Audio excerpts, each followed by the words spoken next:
one of the shared drives though, right? Right, maybe. But yeah, I guess I'll let them know that if for some reason you guys will give them a call and if you need help getting through. Yeah. I really don't like downloading apps on my phone. Fair enough. Yeah, but are they sending them to our work phones? Whatever phone number we would have. So if you want it on your work phone, then yeah. Ours is the 14th, I think. Well, I was just wondering if Wyatt popped up tonight and not So 2 days ago. that I can't say. I know for most city hall staff, it popped up last week. For the first.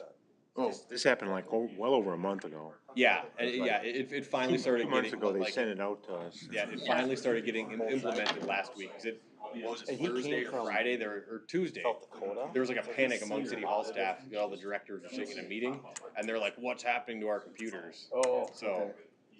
yeah. And then a lot of times I'll access the packet just through the general website. Yep. So yeah, Instead of waiting yeah. by email. Yes, yeah. If you just go through the website to access the packet, I don't think you'd actually run into anything. Okay. But you should have all gotten an email from Jess with the link to the new one that's got the new HTML package. You can click on the various items. Matt, are you ready? Or should we start? Or if you're, I just want, if you guys finish up. Let's stand for the Pledge of Allegiance. Pledge allegiance to the flag of the United States of America and to the republic for which it stands, one nation, under God, indivisible, with liberty and justice for all.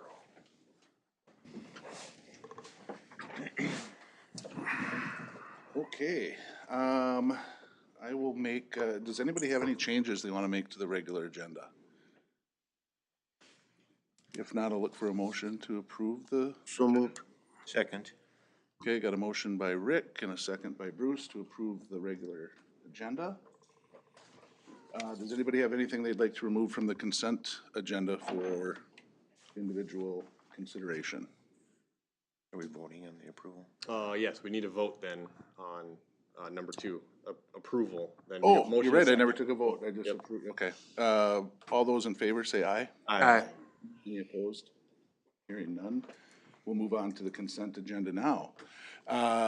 Does anyone have anything they want to remove from the consent agenda for individual consideration? Hearing none, I'll make a motion that we approve the consent agenda. Second? Okay, I have a second from Maggie. Let's take a vote. Does everybody agree? Aye. Aye. Aye. Opposed? Hearing none, we'll move on. City engineer, we have Chris online. Chris, if you want to fill us in on a city engineer project update? Yes, I can do that. I do have the project update for you in your packet. I won't go through anything here too specifically unless there are questions. I'll note the 2023 project. I think the concrete work will be done by tomorrow, and we're hoping to have that paved by next week and getting close to turf restoration and close out through the residential part of the project. So that's coming along nicely. And other than that, I do have items for the 2024 project. So are there any questions for me on the project updates? I'm wondering what happened on Columbus. Are they gonna fill that in or want to finish it off? Yep. So we've sent a letter over to the contractor asking for how to close that project out. We want to pay before school starts. That's kind of our main goal right now. We wanted to sit a little while after doing those couple of digs, make sure nothing settles out.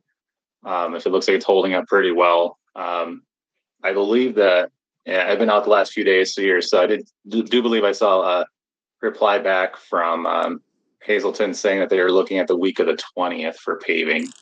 So hopefully that'll get that project closed out. And then we have turf restorations, the other item we're trying to get taken care of, and it sounds like they're contacting both their current subcontractor and also another optional subcontractor to finish that seating. Thank you. Yep.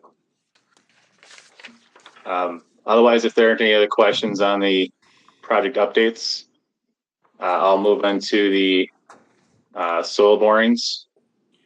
proposal. So just over 2 weeks ago, almost 3 weeks ago, we sent out an RFP to Braun, Intertech, AET, and Chosen Valley Testing to complete soil borings on the 2024 project, and also a pavement review and pavement review of the 10th Avenue Southeast part of that upcoming project. Of those 3 RFPs that were sent out, 2 were responded to. Braun Intertech would complete the work at a lump sum cost of $12,087, noting that cost could be reduced by $2,500 if the city provides traffic control. Chosen Valley Testing would complete the work at $7,980 with a $2,700 reduction if traffic control is done by the city. And then AET elected not to propose on the project. Chosen Valley Testing is probably a new company that maybe you haven't heard of before. We did reach out to them because AET also did not propose on last year's project.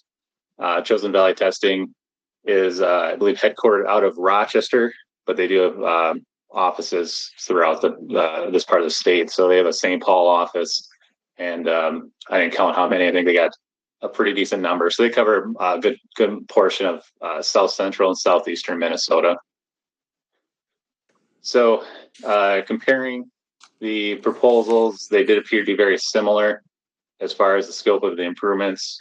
So with that, my recommendation is to award the project to Chosen Valley Testing in the amount of $7,980, and then let Public Works decide if they want to try to provide traffic control. The traffic control that they need is they're doing 5 soil borings on 10th Avenue Southeast. And so they want to make sure that's a little heavier traffic. It's enough where they don't want to just have their truck set up in a bad spot. So there'll be some minimal amount of traffic control would be needed for that roadway to complete those borings. So see if there are any questions on that for me.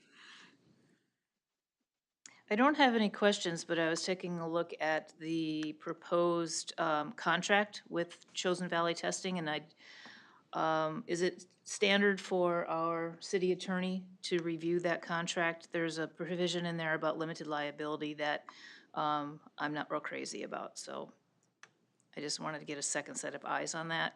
So limited liability is that in the event that Chosen Valley does something that causes liability for them, it's capped at $50,000. And I don't like to see those kind of clauses in contracts because it kind of ties our hands in case something is above 50,000. Yep. So I will say the city attorney did not look at this contract. Most of the contracts we enter into for stuff like this are pretty template that we do over and over again, and so I don't always send them to the city attorney because we've seen them. This one I can't say whether we've entered into one like this. Chris may know better, but I will say I did not send this particular contract. And that's okay. I mean, it was just a question, but do we have an opportunity to negotiate any of the terms of that contract, or does anyone else on council have any concerns about the limited liability? I see your concerns, yes, I agree What with page you. is that covenant It's on? on 52.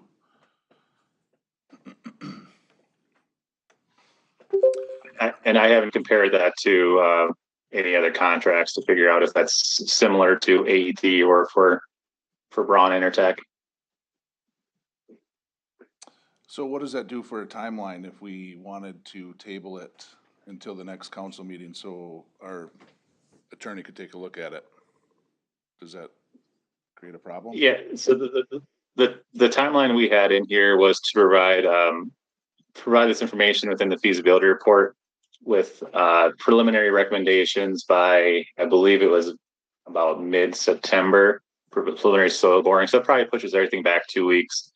As far as what we're going to see on the street and utility portion of the project, I don't expect to see anything that would affect what we'd put in the feasibility report. The only thing that might get affected would be what happens on 10th Avenue Southeast. We've got a pretty good idea what's going to happen. It's likely going to be a mill and overlay, but I'm hoping for a recommendation from them for, is it a 1.5 inch overlay or is it a 2 inch overlay?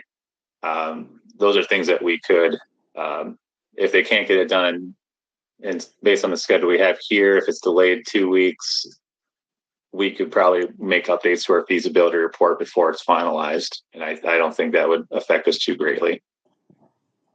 Chris, what typically do you see as the risk for soil borings?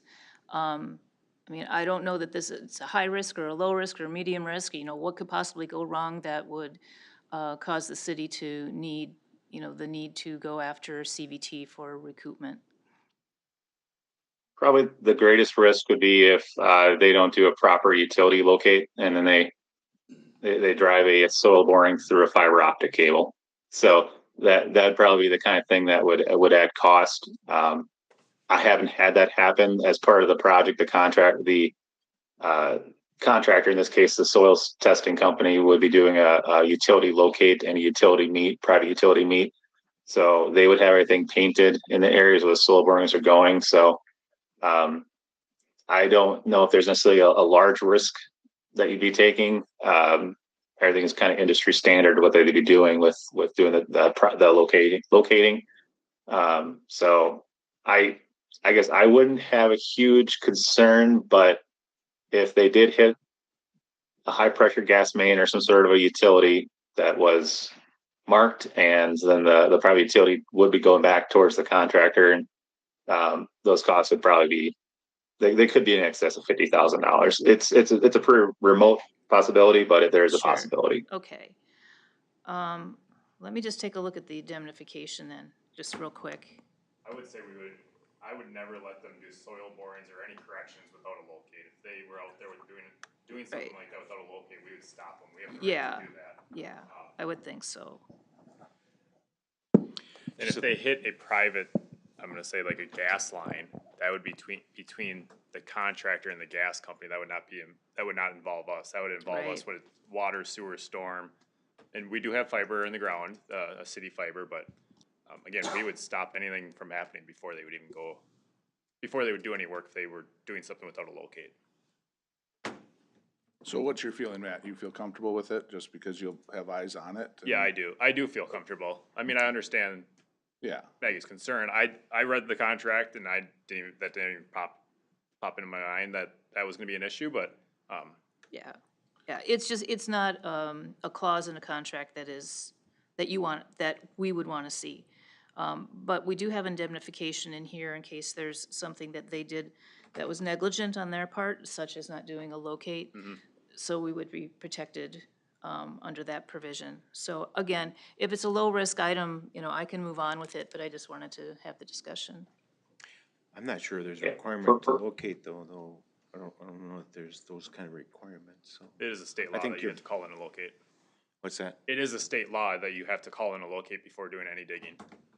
Okay, so what you're saying that you're gonna watch to make sure they do a locate, but it's a state law that they have to do it regardless? Yeah, we are notified if a locate comes, like, we do all of our city locates ourselves, so if we noticed they were doing locates, or doing some work out there, and we didn't get a locate, obviously, we have the right to stop them, and it is a state law that they cannot be doing that. And so that would then be considered negligence or willful Absolutely. misconduct on their part, so that we would be covered under the indemnification. Over 50 or limited to 50? Well, there would be the limited liability The still. fact that would- they have a 50,000 is trying to reduce their risk, so there is Yes. an issue somewhere. Yes. So I agree with your concern about it.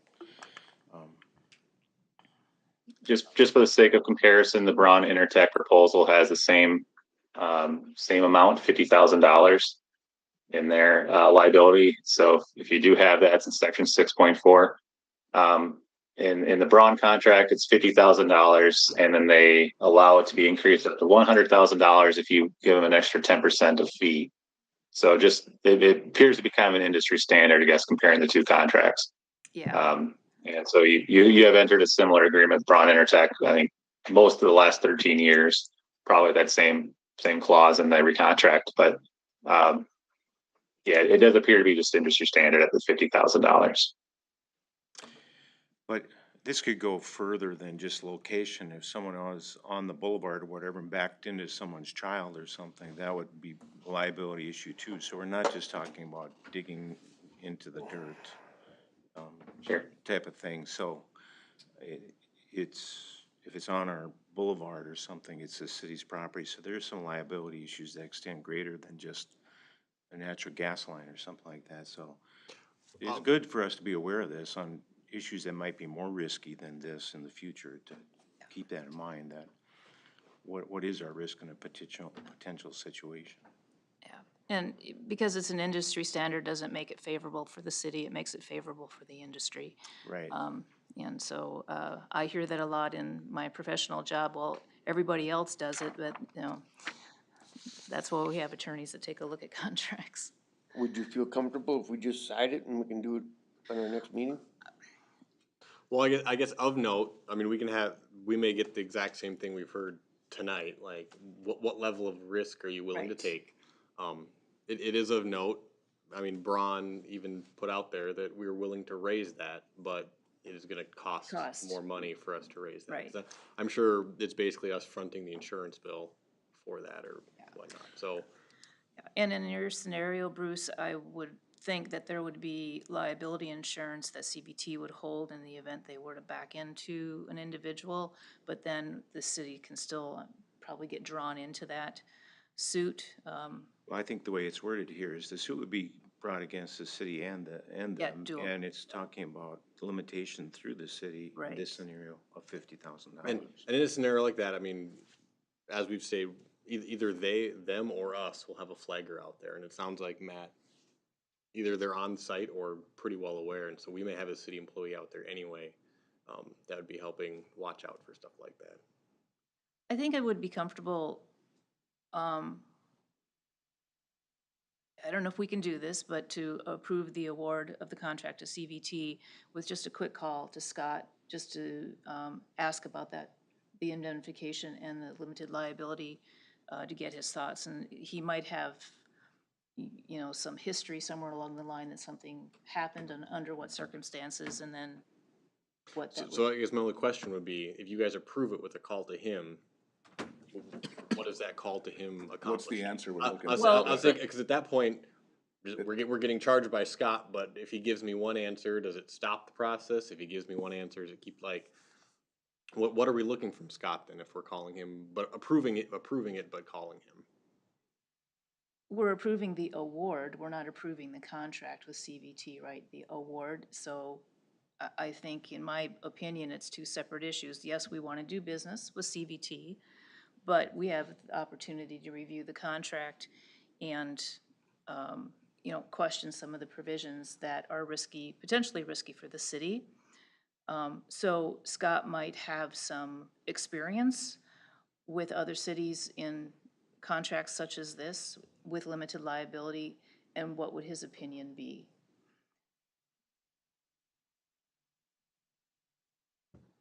Does that sound good? Okay.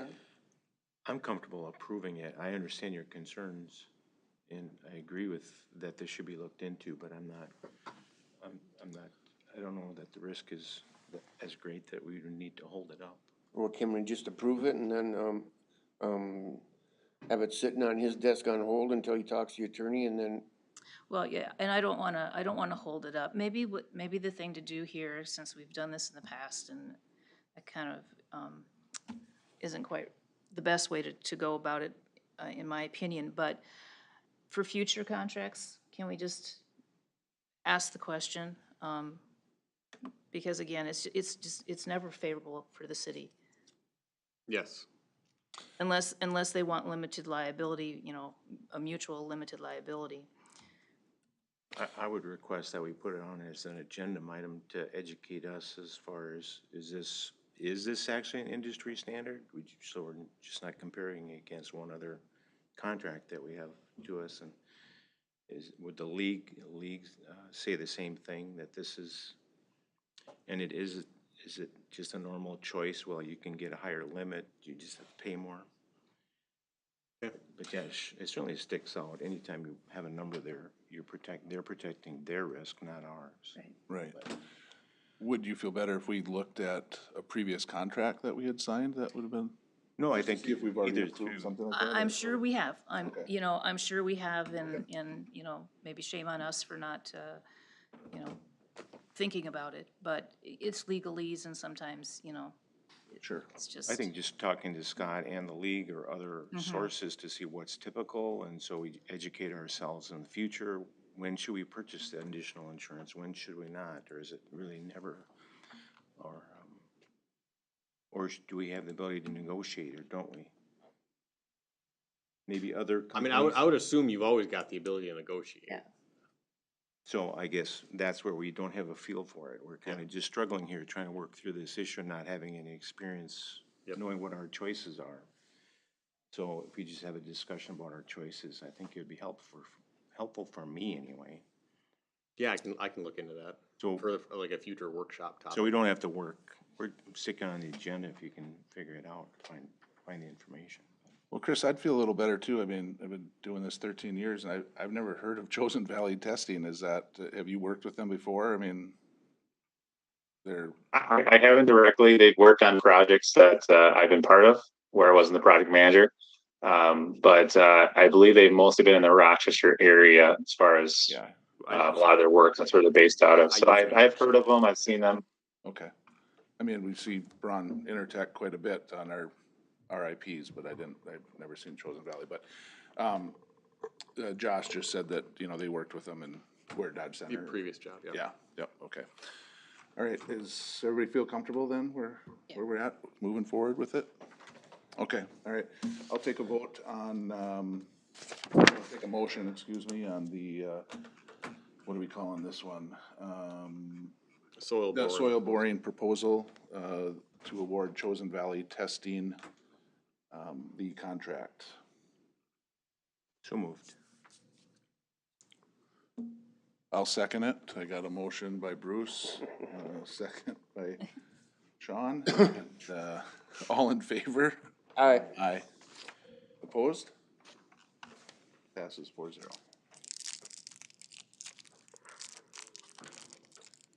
Is that it, Chris? Are you done for the night?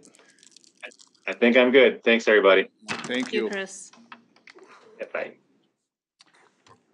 Okay, now we're moving to the public, is invited to be heard on matters not on the agenda. I don't see anybody online, and I don't see anybody in the audience, so. Patrick, you have something you wanna? No? Okay. Perfect. We don't need to vote on that, right? Nope. To move forward, let's just move on. All right, public hearing. We have to open the public hearing first, is that correct? Yep, so yeah, you have the power to open the public hearing and the power to close it if no one talks. Okay. So, All right, I'll open a public hearing to discuss R&D Enterprises LLC doing business as the Outlaw Saloon at 103 Main Street West for the approval of the issuance of an on-sale intoxicating liquor license, also a Sunday liquor license, an off-sale intoxicating liquor license, and a dance permit. If anybody would like to speak on behalf of that, I see we have Rob on the line. If there's any questions, Rob could answer those as well, if anybody has questions, but I don't see any. Doesn't look like anybody else is online. So let's move on with that. I will take a motion to approve, well, I gotta close the yeah, public hearing, right? Yeah, you have that power, so you can just close Okay. the public hearing. Hearing no comment, I will close the public hearing and we'll move on to a motion. Do I have a motion to approve the license for R&D Enterprises? So moved. I'll second.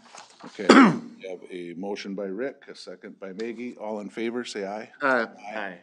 Opposed? Hearing none, motion passes. Thanks, Rob, for hanging out there in case there was some questions. Yeah, thank you, guys. Appreciate it. Okay, let's move on to item number 8, ordinances for introduction. Looks like we don't have any. So there's no ordinances for adoptions, resolutions, none. General business. We're moving along, Rick. I don't know if I'm gonna get your record here, but we're gonna be close. Fire department policy updates. Yeah, so as you, I think you have a little memo in front of you. Currently, we operate, for people that are applying for the fire department or our current members need to live within a 6-minute response time to the fire station. And we'd like to adjust that to a 4-mile radius from the fire station. That opens us up a little bit more for possibly some more applicants, possibly some more people that maybe work in town during the day, things like that. So it just cleans it up a little bit. Currently, the 6-minute thing, it's either 6 minutes or you have to live in town. Currently, I think some of the spots that are in city limits aren't even the 6-minute. So just trying to change it, adjust it a little bit, hopefully get some more applicants to our future openings. So moving it to a 4-mile radius. So moved. We're all full up right now, right? We're full, We're yep. at 30, actually, we have a few more, right? Just- Yep, well, one retired last Tuesday, so we're at 31, Oh, you are, okay, all right. Yep. When is the next one, retirement? October. October? Okay. Yep. Well, it's your department, I think you guys do a great job, so if you're happy with it as the chief, Yeah, we brought it up to the group last Tuesday and it was unanimous. was it? Yep. Okay, good to hear. All right, now, Rick, I'll take a motion to. So moved. Approve the, to approve the fire department policy update. To have the ability, to get to the fire station within 6 minutes while obeying all traffic laws. I saw that note in there, so Tim will be happy on that. 4 I'm miles, sure. 4 miles. Or 4 miles, excuse me, 4 miles. 6 minutes, it's 6 minutes. Do I have a motion? I do have a motion, Rick, how about a second? Did I hear a second? Second. Okay, Rick made the motion, Bruce seconded, all in favor say aye. Aye. Aye. Any opposed? Hearing none, motion passes. Next, public use of cannabis discussion. The topic that never goes away, I think. Yes, so I will let Ken, he's doing a lot of the background research on this, kind of speak to it. Without going into it, I'll just let you go, I guess. All right, so as the council's aware, last Tuesday, August 1st, the law became effective that allows legal use of cannabis in Minnesota. One of the topics that came up that we had talked about internally among staff and then did some research with other cities and also learned from the league. And then as well as a meeting Josh and I went to on, what was it, Thursday last week with the Stewart County officials, that the law did not prohibit public cannabis use, whether it be an edible or smoking. So that would include on a public street, public sidewalk, public park. So that was one thing that we did learn, and many cities are moving forth with what would be considered a prohibition ordinance for public use, similar to what we have for open container for alcohol. So I don't know that any cities actually adopted one yet, but a number of at least conducted a first reading on the ordinance once we figured out that it isn't illegal, in fact, to have open cannabis use on public property. So just a little primer on the memo. Again, if you're 21 years old, you can legally now use cannabis. You can't have more than 2 ounces of cannabis flower on you or 8 grams of concentrate or 800 milligrams of edible products. Where you can use it, as specified in the law, was at your home, including your yard, at a private property, for this case, if you're a renter, unless the landlord or owner prohibits you from using it, and then for licensed events through the state of Minnesota, which would be determined by the Office of Cannabis Management. But those are the only areas we thought initially, in many cities thought that you could use it at, but the law was silent on where you couldn't, and there's no penalty for it, so that's why local cities have to put that in place. Again, similar to the open container or open consumption of alcohol on public property, which is section 110.21 of our alcohol ordinance. So really looking for your feedback here tonight on if you think there should be a restriction on any of the public use of cannabis. Again, sidewalks, public streets, parks, these types of facilities. If you would like to move forward with an ordinance like that, we could have a draft in front of you for a first reading, likely on August 21st. We still, as of today, we're collecting examples. I know Police Chief and I had put together some language, I think largely based on Lakeville. They are basically, in their case and other cities that I've talked to, are looking at just having a general prohibition on public use of both edibles and the smoking of cannabis products and any public area, which in the definition from what we've read from other cities included public parks, public sidewalk, public streets, and even, and this is where Lakeville's got into, and I don't know if they intended this in their first reading, but they prohibited on a, let's say, a public patio at a bar or a restaurant where you could have a cigarette and smoke and have an alcoholic beverage. Lakeville's ordinance, for example, also prohibits cannabis use on those areas. So I don't know Are you that allowed to smoke it in your apartment? I know, 'cause Basically- right now, HUD, you can't even bring it on the property. Yeah, so that's the other side to that. There are the restrictions that may preclude you altogether, depending on where you live.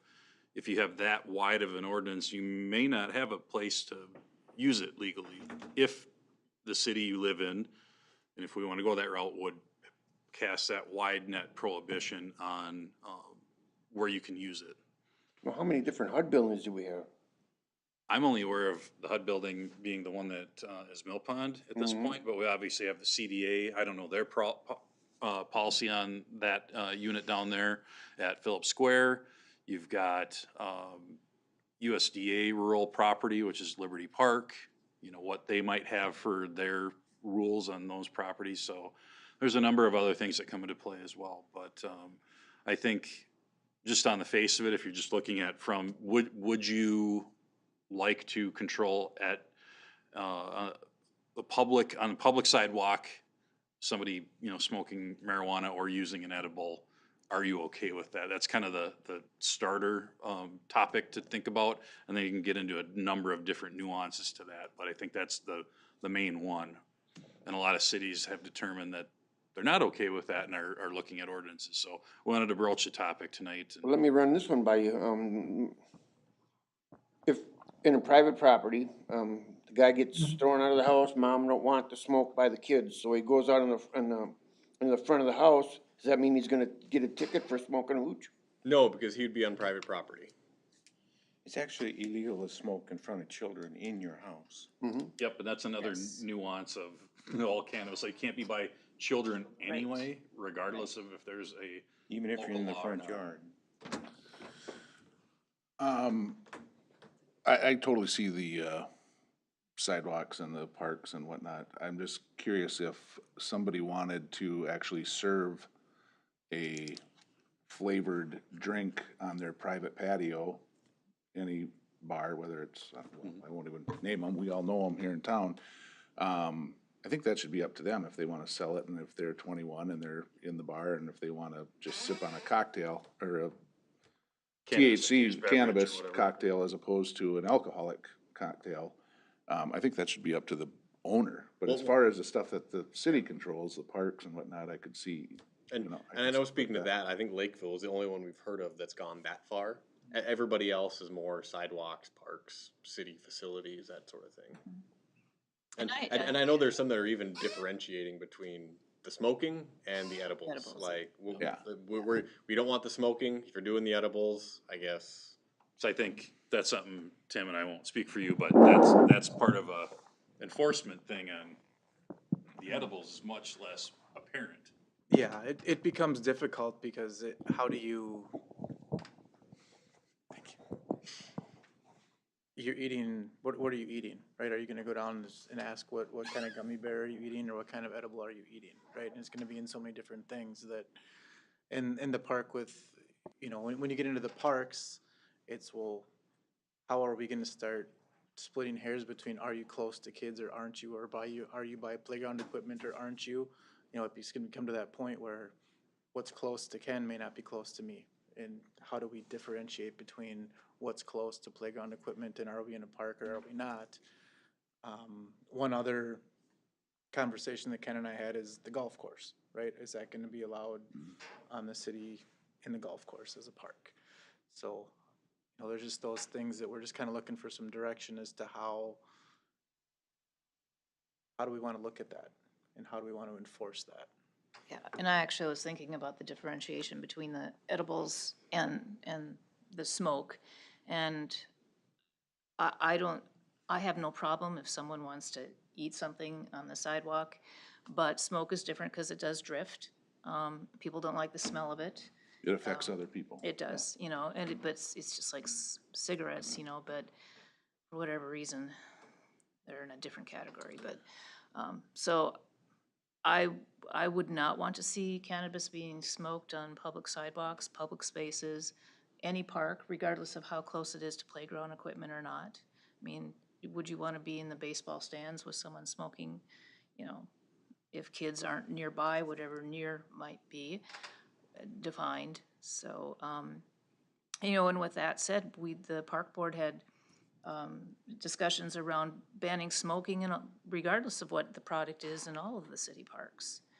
You know, so would we potentially get some, you know, pushback? Oh, you're allowing cigarettes, which are known to be harmful, and secondhand smoke is harmful, but yet not cannabis. So should we just have no smoking in any city parks? I'm even opposed to, stopping them from smoking on the, sidewalks and stuff. I mean, how can you say, okay, everybody can smoke weed except for you group of people? You know, we're gonna tell everybody at Mill Pond, we already told them, you can't have it in your car, you can't have it in your apartment. There's no marijuana on federal property, period. And so now we're gonna, every place that's, HUD, you're not allowed to do it, evidently. Right. And that's wrong. Yeah, and I understand your point, Rick, but, you know, we're talking about public property. Like the sidewalk right outside the apartment. That's the only place you're allowed to do it. And now you're gonna tell them they can't? Yeah, I would, Cannabis, yeah. yeah, I would agree with that too. I guess we would be telling them that. And I guess I follow similar in line to you, Maggie, that I see the edibles as not needing to be in the same box. But the smoking, I think I would support an ordinance that follows that, totally in all public places. Because, I mean, the law, this is what's so frustrating sometimes, the law, it says you can't smoke in front of children, even in your house. So why would you currently allow it in front of children on the sidewalk or a park? And I think that's part of the confusion that's come out. It doesn't make sense, so why wouldn't we be consistent? Yeah, I mean, like I said, that's part of the confusion that's come out. A lot of people were under the impression when it was passed that public places were not able to be done because it specifically says you can smoke on private property, basically. But it doesn't, as Ken said, specifically say where you can't smoke. And that's kind of the interpretation that attorneys are now taking of, well, to be safe, you may want to put these safeguards in place. We don't know how it would hold up in court of law. Well, can we just put a signal out there? Anybody that's in a HUD building, you guys aren't allowed to smoke weed. Waltz told you could, but you can't. Let's put a cop on each corner just to make sure it happens. I think we're going a little extreme on that, but. Well, no, here's an example. You just step outside in the alley, you just broke the law. If you go back onto the HUD property, it's federal property, you broke the law. Right. So they never should even made it legal if they're just gonna say, you group of people, you can't smoke. Yeah, but we didn't make that HUD law. You're getting the two confused. That's a federal law, you know, you call your congressperson. I'm not calling nobody. I don't have to call nobody. I'm telling you. And if you wanted to go ahead and pass it, well, then we'll tell everybody at Mill Pond, you guys can't smoke weed. One I thing don't care whether. one thing hasn't to do with the other. You know, you're living on, you know, HUD property, which is federal. We have no jurisdiction over that. It's private. The bigger issue that I see, though, that's gonna be a problem is how do we allow somebody going outside of Corner Bar or 1319 or City Club or any one of the bars on Main Street on a public sidewalk smoking cigarettes, but now we're telling them that they can't smoke. I mean, there's bars that, some bars would be able to create something on their own private, like out the back in the parking lot or something. But there's others, like Corner Bar, really, that would be probably pretty prohibitive. You either got the side door to the alley or you have the, you know, even right behind us at Pioneer, when that gets up and running, they can't go out the front door, they can't go out the back door without standing on our property. Well, they could go out the back door. They have a little area back there. Do they, or does the parking lot go right up to it almost and then? No, they have, I don't know how many feet, 20 feet or so behind the back door that they Okay. could, but limited. Does the law allow them to, individuals to smoke in bars? You cannot smoke marijuana because it's covered under the Clean Air Indoor Act, similar to cigarette smoking. So no. And I think, to your point, Sean, is, smoking a cigarette versus smoking marijuana, secondhand smoke from marijuana can be intoxicating. I suppose it could, yeah. Right. So, it would, if you're out there smoking, other people could be affected by the chemical that's in the marijuana. Yeah, I don't know the science behind that though, because there's certainly a rush that you get from a cigarette too, and that if you were standing next to somebody or driving in a car with them, I suppose you could make the same argument that you're close enough, but, I guess my personal opinion is, I don't mind us looking at the ordinance and getting some, or starting to write one, and let's look at it. Let's get some other cities' input. I know that all cities are kind of dealing with this right now, and it hasn't been easy. I would guess that there's gonna be, eventually some smokers are gonna say they're being treated differently, and there's gonna be some type of lawsuit or something, that'll come down the pipe here. To my point, why can you smoke a cigarette out front of a bar, but you can't smoke marijuana when they're both technically legal if you're over 21? So, but we don't have to decide tonight, right? This was just the. Yeah, we're just trying to get a little discussion, so direction we from can you. kinda. If you wanted to even look at the topic, we would have just said, okay, fine, but. Yeah. Well, it's been out there, and I've heard a lot about it Yeah. already, and I've heard other people talk about it, so I would be in favor of moving on it quickly. Because I'd hate to start to have people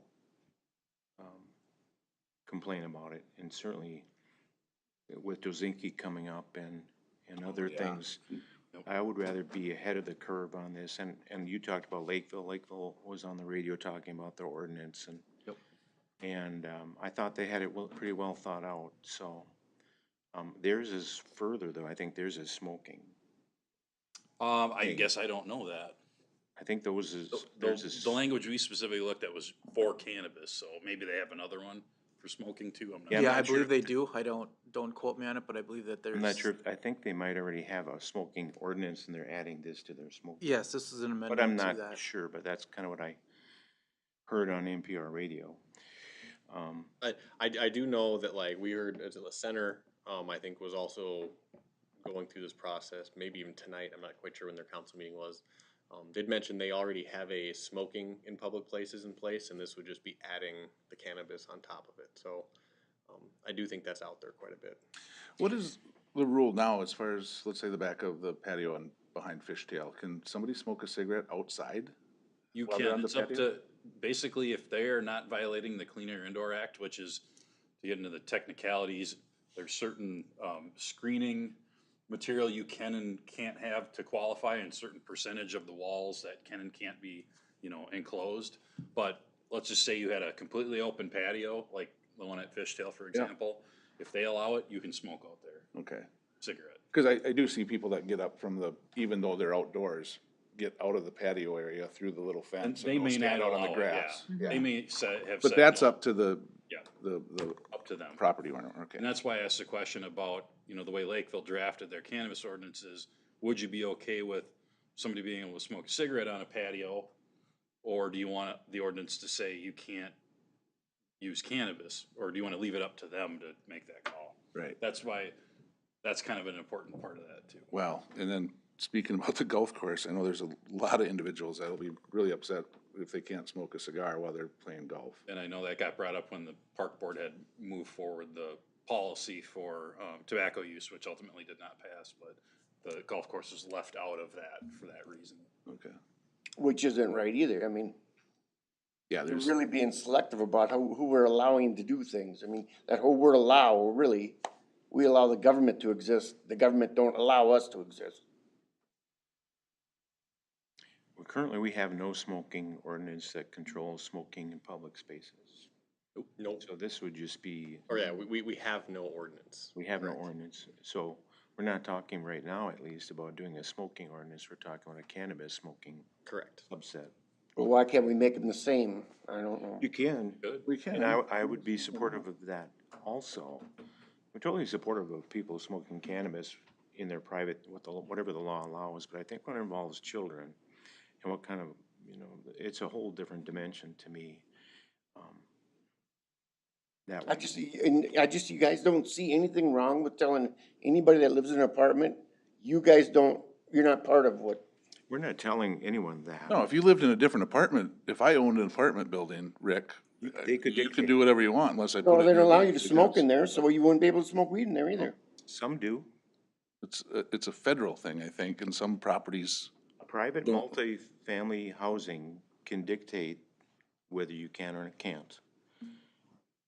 Your example is only because it's that particular ownership. But you can own a multifamily housing and allow it, or disallow it. The So Phillips Prague, Square, I mean, who owns Phillips Square? Do we still own it, or? that's a Scott Scott County. County Scott CDA. County, yeah. Scott County. But the other one, Prague Estates, they can make a decision to allow it or not allow it, or they can just say, we're gonna allow it in your lobby and not in your room. I mean, that's their discretion. So there So- is gonna be people So locked out. I guess hearing from you guys then, you're potentially interested in just seeing what this would look like. Were you looking at across the board or just the smoking, but edibles are okay? I guess, how would you like us to kind of take a tackle of this first draft? My opinion is smoking only. Smoking of cannabis. Yeah, I would, that. yeah, I would wanna take a look at that too. Leave the edibles off the, Leave them off the table? I think it's the simplest, the quickest, less controversial, is just to keep it limited that way. Okay. I do have a concern about doing this in a timely manner, though. I don't, you're sweeping under the rug by doing that, that's just ain't right. Well, I know in terms of timeliness, I mean, it sounds like we could get it here by the next meeting to have us take a look at it. Yeah, and there might be changes. And if, at and that if that time, was too. something we wanted to move forward with, we could basically treat the next meeting as the first reading and then schedule the public hearing for the final reading. We're not required to do a public hearing for city code amendments. Never mind. yeah. So if you do have some examples or something to give us, could you maybe get it to us before the Friday packet? I will That way we see what have I can do, yeah. a bit more time to think about it. Thank you. It'll be interesting to see if they put, like in parks and whatnot, how far they have to be from children. And is a child 17, or are we talking under 10, or are we talking, I think for ease, it should be anywhere in the park. I don't think it involves a definition of, this wouldn't involve definition of children. okay. Just a complete ban. I was thinking of a distance, so if we're ultimately looking at different various options, how close to the actual playground area, or if you're watching a baseball game or you're playing in a softball game and all of a sudden a group of kids walk up and sit right next to you in the stands. So you can do things like that, like for the alcohol ordinance, it says you can have alcohol in the park, but not within the playground apparatus defined area. Yeah.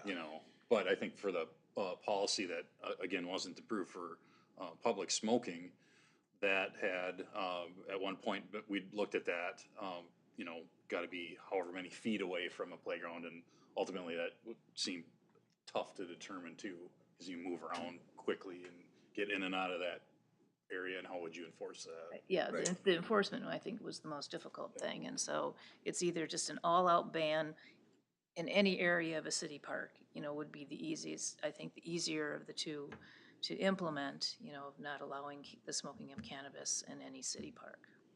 I'm a little confused then about the example about patios. Do we have the ability to control that part of it? We can. Like fishtail grills, outdoor So patio? if you read the cannabis law, you can put a prohibition in that any place that's, how was it worded? Generally accessible by the public, but not necessarily owned by the public, you could ban it in those situations. Again, I think you'd have to have the guise of that there could be children on that patio. That was Well, I kinda see the, that's where the potential to try to enforce or the complaints that might come up because let's say we don't want to get involved in that part and owner wants to do that and allows it. Then all those residents on the other side are gonna smell that. And that's where Yeah. we're gonna have complaints that our law enforcement are gonna be out there trying to deal with that and trying to question, how do we control that part of it? Yeah, and the other side of that coin too is now you look at all like the e-cigs and the vapes and all these other things we have out there. How are we gonna differentiate between what are they actually smoking, right? If you're allowing one and not the other, people are gonna be calling about people using the vape devices and all those other things, and then we're gonna have to try and figure out what are you using and Yeah. what's being smoked. That's a particularly difficult one because the park is right next to the patio there. would a vape be considered smoking then? Yeah. Well, Cause that would be a liquid cannabis at that point? correct. I mean, there's- Way we got it, it's just tobacco products. That's what they say. Yeah, so I think that's why a lot of these cities are aligning the smoking of tobacco and cannabis together to try and curb all of that in one, like in your public places and in your parks and your sidewalks and things. That way, it's just not allowed except where you say it is, and then you know where it can and can't be, things can't be smoked. Sure. I would guess that most bar and restaurant owners that have patios would prefer to sell them a cocktail that would be infused, as opposed to letting them bring their own. It's like bringing your own sandwich in and sitting at their table and eating, right? I mean, it is. And I would guess that they would be more concerned about their general, the feeling that the majority of their patrons who would be affected by that smoke that they would prevent it as well, but, Yeah, so keep it in the hands of the establishment yeah, owner, yeah, to Yeah. make that decision. okay, well, I think the state legislature, again, once they've had two cracks at it, and we still can't get it right, but, See, I gotta go and tell a group of guys, because I just got done telling them, don't fight with them around, you just go out in the alley. It's no big deal, just go out there in the alley. And now I was wrong, because the city of New Prague, that's public, you can't smoke weed there. So, well, we haven't said anything yet, right? damned if you do and damned if you don't on my situation. So, but I'll tell them guys that you guys don't want them smoking weed, Hold on, nobody Haven't said passed that, we anything just, yet. you know? And just I said- and Going I that way. I don't have I don't opposed to either. it, but I am opposed on public property with children around, and I've had residents ask that we do that. So we should be up at the Capitol telling them, don't pass weed then. But can. that's all right, whatever. Yeah. You know, and if we're talking, if the police department is to get the profits from it, it's like, well, what if we make a rule that says we can't smoke weed around the fire department or the police department, but you can go in there and buy it? I don't. You guys are micromanaging the system that, I don't. well, we haven't micromanaged anything, we're just gonna take a look at it, Rick, so. And these are all comments you can write down, and we can certainly discuss when they bring back, proposals and other cities, examples and whatnot, so. Okay, so we don't need a vote or anything, you guys know Nope, where that we're was, coming from? yep, we will see what we can pull together. Okay, perfect. Let's move on to, 11C, sanitary sewer feasibility study RFP. Yes, this is something that we've talked about a little bit kind of here over this summer of potential costs we see coming in the future. We did put it in the budget for a sanitary sewer RFP or sanitary sewer study that would work off of a 2018 sanitary sewer comprehensive plan that kind of mentioned what basically amounts to as a trunk line ring around the city to kind of help development continue to grow out and to move sanitary waste back. Initially, when we were talking, we first just kind of talked about doing a study on the northern half. We kind of came back and said, you know what? Why don't we just get the general study done for the whole thing so that that way we have the information and we can kind of make educated future planning depending on how that goes. So working with SEH, we did put an RFP together that would call for proposals to come back in September and then hopefully to have the study done within the 3 to 6 months after that, so that way we could make general information. Like I said, this would be basically propose anything from where exactly would we be looking at putting these pipes, how big would the pipes need to be, what are the potential costs of these pipes, as well as some funding options we may have. Because there are certainly different funding options, not necessarily just everything being paid out of the sewer fund, but maybe working in clauses that has future development, certainly try to at least reimburse the city for most, if not all, of the cost of this. So, are there any questions on the RFP that is attached? Is the cost in our budget for this year or next year then? This year. Yeah, this was something we set aside ARPA dollars to fund. Oh, they were? Yes. Okay. I don't have a question about this, but I do have a question since you brought this in front of us Yeah. on the previous one, so I can wait, or if you want me to ask now, whatever. Yeah, go. They cited 4 specific areas of concern in the last report. I can't really remember my street names always, but has the Columbus Avenue project cured 2 of those areas of concern, the First Street to First Avenue? So I'm gonna have to redirect that to Matt, as he is the expert on our sanitary sewer line. I have not looked at those pipes myself. Columbus Avenue, First Street to First Avenue. Or our IT guy, I guess I should say. Well, I didn't hear everything because the server kicked on and is not quiet, so I heard Columbus and First Street, I'm sorry, or First Avenue.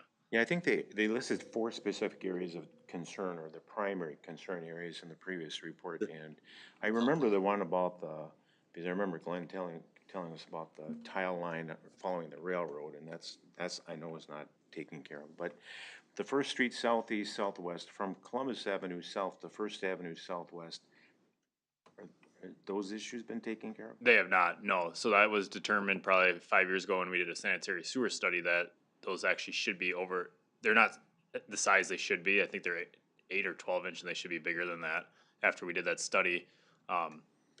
That is a street that was done within the last 20 some years. So that won't be addressed until we have another sewer project or another construction project in that area.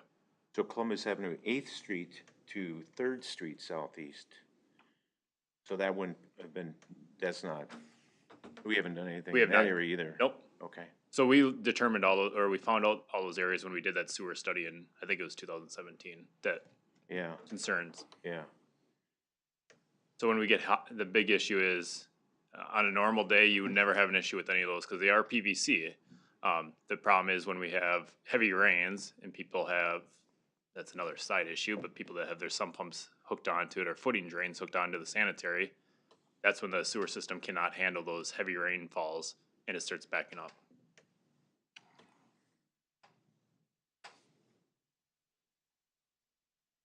Yeah, okay. Thank you. I guess, were there any other questions about the RFP for this particular study?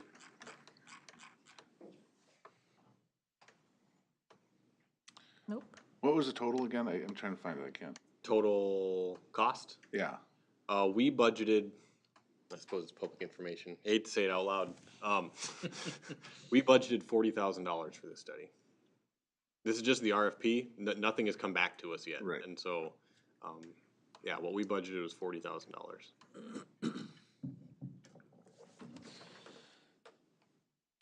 Okay, you need to vote on that? Yes, if you guys wouldn't mind. Okay. Any other questions on the sanitary sewer RFP? No, I recommend approval of the RFP and to put in a motion. I'll second. So we have a motion by Bruce, second by Sean. All in favor, say aye. Aye. Opposed, hearing none, motion passes. Miscellaneous. Anybody have any questions on the planning utilities meeting minutes? Okay, we'll move on. How about the ambulance updates? The ambulance update was just from a meeting that Chief and I had with with North Memorial. We're already planning the next one for September. Basically, we'll be having those quarterly just to kind of see where they're at for the year. And that was the presentation that they shared with us, numbers they went over. Okay. What else do we have? Emerald Ash Borer update, or no, comprehensive plan, excuse me. I can just give you, the consultant put a survey summary, as it were, as of last Thursday before the Checkout New Prague event that we were at. I know, Sean, you had asked if you could see the actual copies of the individual surveys. We can get that to you. There's still a few that were kind of coming in at the tail end here, and certainly through Checkout New Prague, so wanted to give another week. How was that received, actually? Can you give us a little feedback? At Checkout New Prague, we had People engaging them and had questions? It's difficult, you know, to talk land use planning at an event like that, but we did actually have a number of people come up to the booth. And we had one board with kind of, as you see on the first page in the memo there about the survey results, so some people kind of caught their eye on that. And then we actually did have a lot of input. Most of the people that came up had questions, concerns about future trails and parks and that kind of thing, because we're in the park for the night. But no, I think generally positive feedback, but you know, we don't have anything that we were really proposing yet at this point. It was just, here's the results of the survey. And oh, by the way, do you have other comments in general about where would you like to see more shopping or more trails or parks, you know, that kind of thing. So it's very, you know, pie in the sky kind of commentary we got from people. Why don't we have an Applebee's, and why don't A we lot have an of that. Aldi, and? Yeah, yeah, exactly. But no, I mean, from this point forward, they're gonna take that information that people drew on the map that we had at Checkout New Prague and whatnot. So we'll be having another steering committee meeting, and then hopefully early September, we'll have a planning commission council joint meeting to, again, walk through the survey results and then start looking at actually looking at the land use plan and coming up with some of those directives. So we're finally getting to the meat and potatoes of the plan here, after a lot of data collection, but there's still a few stakeholders, which would be major landowners and business owners, that have not gotten back to us, that we've tried a number of times, that we're continuing to try to get their feedback on before we wrap up the data collection part of it. So Okay. we're trying. Oh, thank you. Anybody, any other questions that you guys Nope. have on it? No? Okay. Bruce, Rick? No questions? Okay. Good. Emerald Ash Borer update? Yeah, this is just kind of following up our last council meeting. There were questions about kind of what the city was doing. So I just kind of laid out kind of where we're at. As I stated in the memo, we are looking to kind of continue refining our website. It is quite limited right now, both due to its age and its capabilities. We do have some more information that we are looking to put out, and we'll hopefully be doing so in the next coming weeks. At this point, though, it is difficult because we are limited on staff people on what we can put out. In terms of community outreach, we have, like I said, we got stuff on the website. We put stuff in the newsletters. We have done a couple social media stuff. We obviously haven't had a constant flow of information on social media, though we are looking to generally increase our presence, not just with this, but with more stuff. As things like our packet become automated, and our all the finance staff are kind of going through training right now on that new system, but that should automate quite a bit. That was done in the past. We will have free time, and so hopefully we'll be able to do just general outreach on city information a lot more going forward. I did mention at the end of that our current budget does allow us to do some things, but it's far from ultimately what we need. And so we are continuing to explore other possibilities for grants to continue doing work. But that being said, if there's anyone who has questions about EAB, they can certainly reach out to us, and we will try to direct them as best as we can. I do know it was mentioned at the last meeting, potentially getting someone down from the DNR, and we have talked about that internally. We just need to reach out to them and kind of get that set up, and it's always tough trying to coordinate and find a night of the week that works for everybody, because inevitably someone's going to say their children's in soccer, or they've got church that night, or that sort of thing. So we will do our best to try to figure out some times that work, and maybe we just see if we can get multiple meetings to try to get the information out to as best as possible. I know people are worried about not only emerald ash borer, but many other trees that are potentially seeing disease across the city and across the nation. So there's always seems to be another tree fire that may be popping up right around the corner.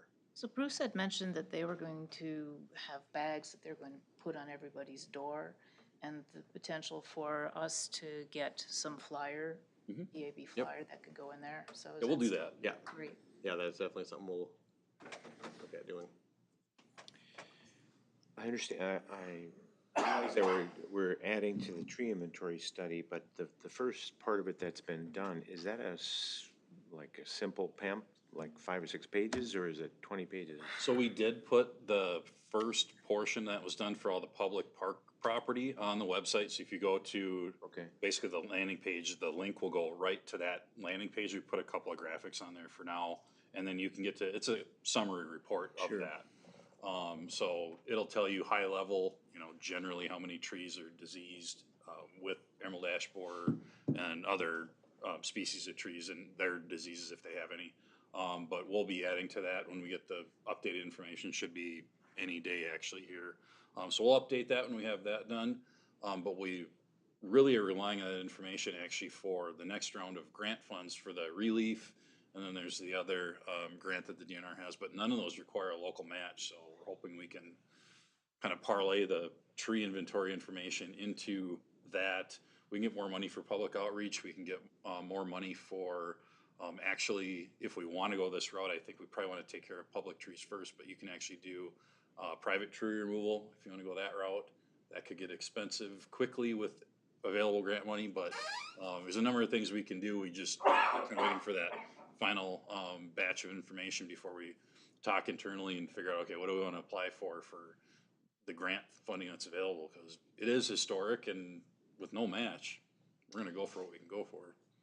Yeah, I know that some cities, and I'm not suggesting we do that, but I'm just throwing out the comment. I know of a couple cities that do provide or negotiated discounts for treatments or disposal. Yep. With kind of preferred contractors, maybe 2 or 1. Yep.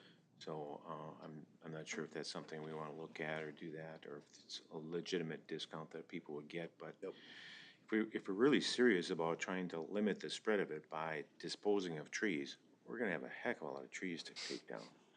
So once we get the second inventory done, I think we have to kind of think through that. Is that really the strategy? Or what are we going to do? Because then the goal is how fast and in a timely manner can you do that kind of work, and are we really going to try to encourage residents to do it? I think a big one we're going to have to deal with, maybe with the grant money, would be the number of trees at the golf course and kind of knocking that one out in whatever fashion it be, treatment and or removal, or, you know, I'm not sure, but that's a big one. 250 plus that were identified in there alone.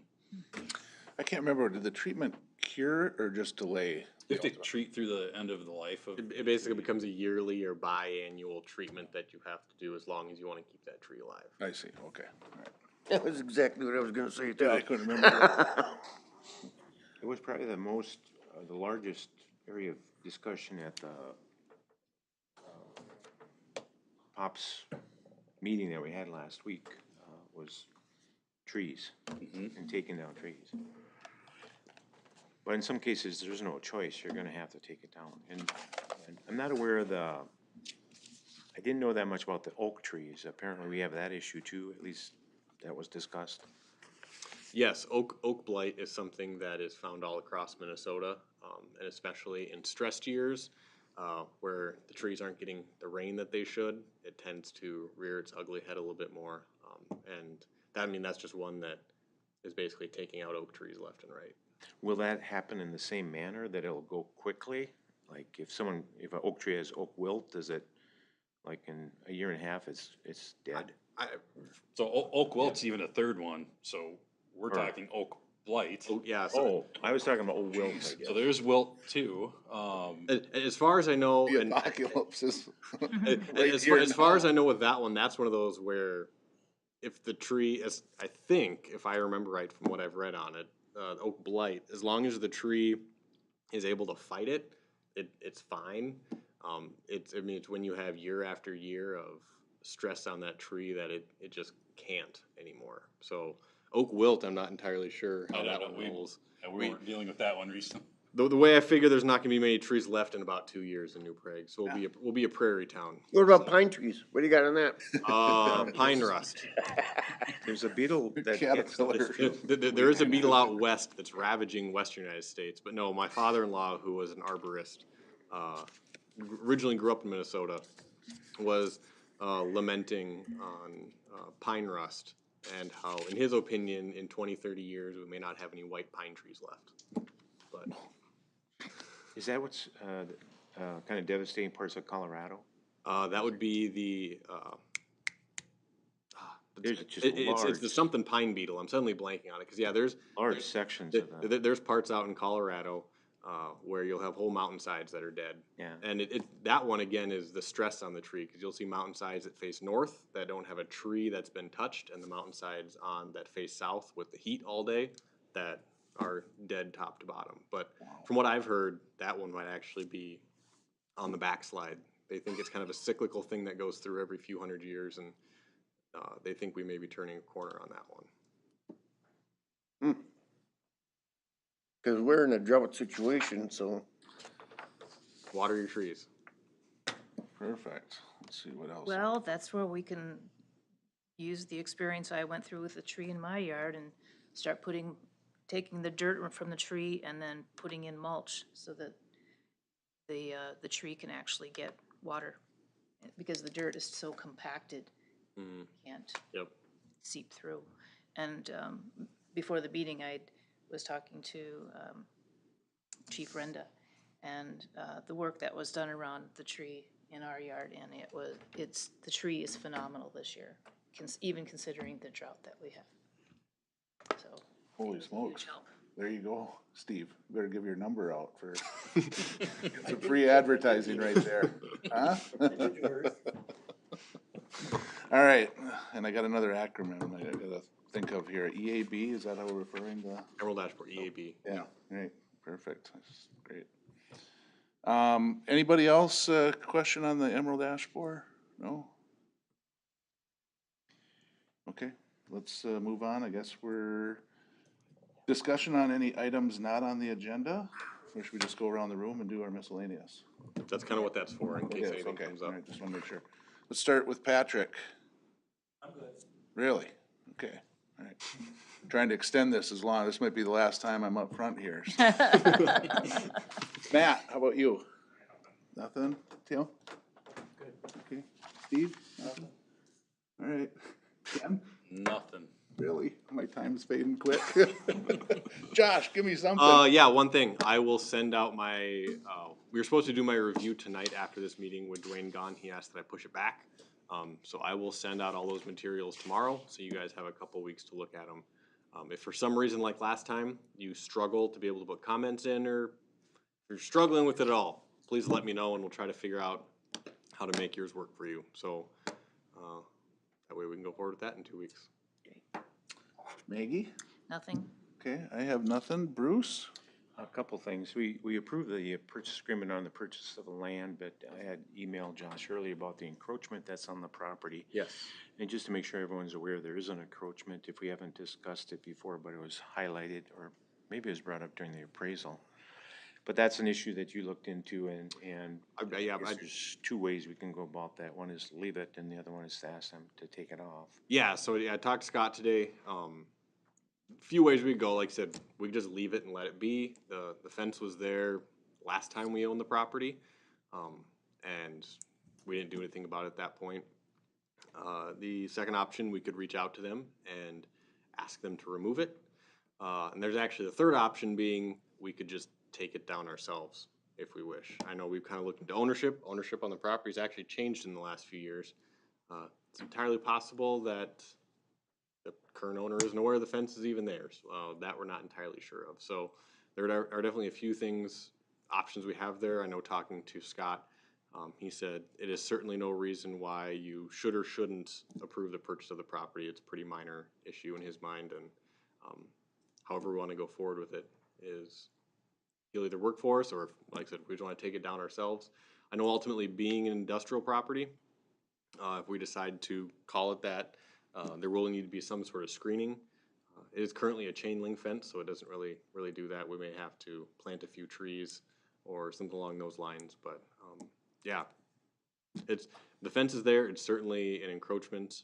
The previous landowner had built a fence and claimed that it was theirs, but survey work by us showed that it was on our property. And then we sold it with the fence sitting there. They must have agreed to allow the fence to remain, and so the fence is still there when we are getting the property back. There's two issues that I just want to make sure that, I know that Scott says we can, but I'm not sure he told us what we should do. And that's the part that I would like us to just to make sure we're comfortable in what he thinks we should Yep, do, yeah, not what we can do. Yep, so his first opinion was to, hey, if you'd like, I will draft a letter for you and we can kind of just reach out and ask them to remove the fence. Would be the cleanest way, so they're aware that we know that it's there. We're aware that they know that it's there, and they know our wishes, if that all makes sense. How deep was the encroachment? Just a rough guess. I was thinking it was 10 feet. About 10 feet. Oh, That's substantial And then. it is currently sitting in a drainage easement, and I think there's some utility lines in there, so it's not usable land for us anyway, which I think. But you could park things on it and you could. Yeah, I suppose. Put stuff on it. It is kind of, I think the amount of unusableness is probably why it was allowed to remain in the past. And instead of fighting the issue, it was easier just to allow it to remain. As far as I'm aware, someone's probably gonna come out of retirement and tell me I'm wrong at this point if they're watching the meeting. But all that being said, yeah, that's where we're at now. Do we need it or can we sell it, right? I mean, didn't we do that? No, I think it's more, I think Or be the compensated? residents might appreciate having the 10 feet to use for whatever, to park their lawnmowers. Yeah, I whatever mean, we're gonna I guess use it'd be it, but- up to us of how we wanna handle this. I mean, it's entirely possible that, yeah, we could sell off the 10 feet Sell too that if we 10 wanted feet. to, and Good. then the fence can stay as it is, and, I would.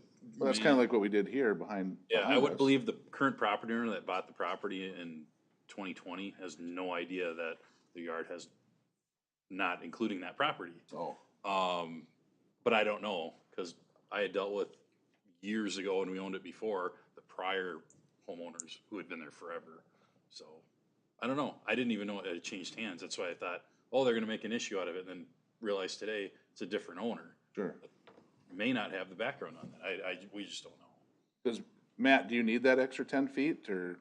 No, doesn't- so it when don't- I was, one of the many showings we had there, they told us that the old resident, they asked if they could leave the fence there, so I didn't know it changed hands, but right when they moved in, and said, I'm just gonna be a good neighbor and let them have that 10 feet or whatever, but they were aware of it at that time.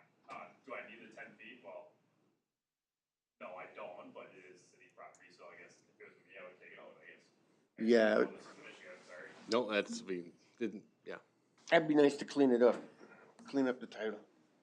Well, the second issue would be liability, and that's where Scott's involved. And if a typical encroachment on someone else's property, you open yourself up to liability that something occurs on that encroachment, whether it's a playground fence, whatever it is, somebody gets hurt, our liability can be, we might have liability for health insurance, health costs, whatever, somebody gets injured on it, because it's on our property. It might be his fence, but it's our land. right. And it's just an issue to try to clear up at this point. It's Yeah. normally when you do it, when you change hands, and so. I think it would be smart to address it. Just to, But if Scott says you should just leave it, I'm okay with that too, then he takes the responsibility for it. Sure. Seriously. Well, sign it over to Scott. That's, that reduces some of our liability. But typically, in my experience, most people buying property do not want encroachments on their purchased property. Yeah, we will look into it and kind of research kind of different methods. Maybe we'll reach out to the current property owners and see what their thoughts are on it. Maybe they want it, maybe they don't. Maybe they just say, we don't care, take the fence down type situation, so. And I'm not sure if, this is going too far probably, but it would be nice, I'm not sure it needs to be the nicest looking fence, but it's just showing a little wear and tear because it's got those things through the wires. The Well, they're all slat. gone. Yeah, all the slats are gone. Yeah, They were there. But it might be nicer for the homeowner if we put trees or something there. I don't know. The second item was just, if we're gonna start having budget meetings, when they may occur, are you gonna start to put that out in August, or we Yep, start? I figured we'd probably, I'd bring that back August 21st, so we can kind of set the first meeting. Hopefully then, not there long after. The other option could be, if you guys want to look at it right now, I know without Dwayne here, I didn't want to start kind of scheduling something and him tell us that he's not available, that sort of thing, but. You know, I hope that, I guess I bring it up because I hope that before we get too far into it, I was hoping that we'd have a discussion just in general terms about compensation and things, because that gets in. Yep. And I mentioned that back in January of this year, if we could do a little bit of a look back to see what our history is and what our trend lines are. And I just think it's a good idea to try to have a financial scoreboard of kind of some of these financial factors and watch them over time. So we have an understanding, and really all the employees have an understanding of some of these costs and things. Yep. I'm used to seeing like charts on full-time equivalents and what they've done from year to year. And I think it'd be a good practice if we consider looking at doing some of those kinds of things. Okay. And salaries, not individual salaries so much, but what is our overall cost from year to year, and what's a good number? Because sometimes, in the past anyway, we've kind of just thrown a number out that we're gonna increase this. And maybe that's good, bad, or indifferent, but. Yeah, I'll get information together so that hopefully by our first meeting, we can have that discussion and get all out on the table. Yeah. I would hope, I would like to see that we have at least a little bit more discussion in that area. It seems like, at least since I've been involved, we've not had a lot of engagement in that part of it. Yep. That was my two items. Okay. Okay, I'll go quick. Josh, on this upcoming meetings, August 14th, you've got the community center. They're not at 4:30, they're at noon. I was hoping no one would show up, but yeah, nope, I'll move that. And I guess I do have just one thing. Sure. Yeah, well, you extend your reign here. Yeah, go ahead, Maggie. I don't think we've seen an aquatic facility update for quite a while. So if Okay. we could maybe get that put back on. Thank you. All right, with that, all good things come to an end, I guess. Move to adjourn. There you go. I'll second. All in favor, say aye. Aye. Opposed? Hearing none, meeting is adjourned. I'll Job, talk to Dwayne about being on some other meetings if you want to keep going. No, I don't.